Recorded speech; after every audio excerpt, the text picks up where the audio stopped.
Alright अब बोलो कोहल single arm dumbbell रो එකක් ගන්න කියලා මේක ලැටිස්මස් ඩෝසායි මසල් එක බයිස් කරන ලැටිස්මස් ඩෝසායි මසලේ අපර් රීජන් එක thoracic region එක බයිස් කරලා කරන රෝ එකක් මේකෙදි ඔය normal flat bench එක ගන්න මේක traditional රෝ එක මේකෙදි ඔයයි කරන්නේ නැති සයිඩ් එක කකුල මෙන්න මෙහෙම කරලා bench එකේ තියනවා අඩික්කේ මෙන්න මෙහෙම කරලා ඔයගේ නල්ල ඉස්සරහින් තියාගන්න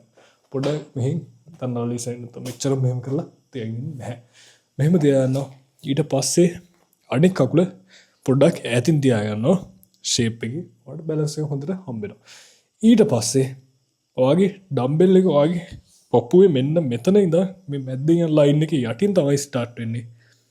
ඊට පස්සේ මෙන්න මෙහෙම කරලා ඔයාගේ මෙන්න මේ එල්බෝ එක ඔයාගේ මෙන්න මේ බෑක් පොකට්ස් වලට අදින එක තමයි මේකෙදි මෙන්න මෙහෙම කරලා වෙන්නේ එහෙම නැත්නම් මෙහෙම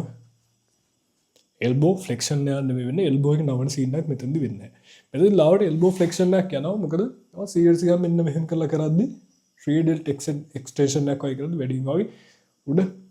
තියෙන rear delt muscles ඊට පස්සේ වගේ මෙන්න මේ tricep muscle එක පිටිපස්සේ තියෙනවා මේකේ ඒ දේවල් වැඩි work වෙනවා එහෙනම් වගේ bicep එක වගේ tricep එක rear delt එකේ පොඩි කොටසක් work කරන්න work වෙන විදිහට slightly නැවුවා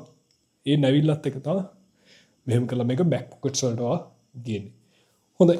හැම වෙලේම බඩ ඇතුළට හුස්ම ගන්නනේ. උරගේදී හුස්ම පිට ගන්නවා. වෙටි පාත් කරදී බඩ ඇතුළට හුස්ම ගන්නවා.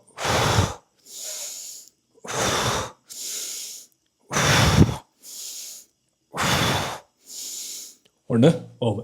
ඉතින් මේකදී ඕනෝරා එක තැනක අල්ලගෙන ඉන්නවත් එක තැනක පෝස් කරන්නවත් ඕනෝරා ඊසෙන්ට්‍රික් ස්ලෝ කරලා ඉන්නවා. කිසි දෙයක් නැහැ. මූවමන්ට් එක කන්ට්‍රෝල් එක කරන්න හොඳට weight එකක් දාන්න කන්ට්‍රෝල් විදිහට යන්න පුළුවන් ෆේලියර් යන්න පුළුවන් weight එකක් choose කරන්න එහෙම තමයි කරන්නේ weight වල බයිනවා මේක සෑහෙන්නම අඩුයි ඉන්ජර් එකක් වෙන්න තියෙන probability එක chest press එකක් ගන්න shoulder press එකක් ගන්න වෙන්න පුළුවන් මේක සෑහෙන්නම අඩුයි එහෙම වෙනවා මේකට ඉද්දි හැම වෙලේම අනික් එක තමයි retraction එක තියන්න shoulders up back and down ඒක තියන්න තමයි මෙන්න හොංග chest එක ඉස්සරහට දාගෙන මෙහෙම කරලා මේක perform කරන්න එහෙම නැත්නම් මේක මෙන්න මෙහෙම ඩීප් ස්ට්‍රෙච් එකක් ගන්න ඩීප් ස්ට්‍රෙච් එක තමයි සෑහෙන්න වැදගත් ඒක වෙන්නේ නැහැ ලැටිස්මස් ඩෝසයි මසල් එක වර්ක් කරන්න ඉදි මොකද මෙන්න මේ ඩීප් ස්ට්‍රෙච් පොසිෂන් එකේදී වැඩියෙන් ඔයාගේ වර්ක් වෙන වැඩියෙන් බයස් වෙන්නේ මේ මසල් එක නෙමෙයි rhomboid muscles එළියට පේන්නේ නැහැ ඒ වගේ trapezius muscle ඒක පේනවා එළියට මේකෙදි ඒ දේවල් වර්ක් කරන්නේ මොකද අපි ස්ට්‍රක්චර්ඩ් වර්ක්අවුට් රුටින් එකකට සෙල්ලා කරන හින්දා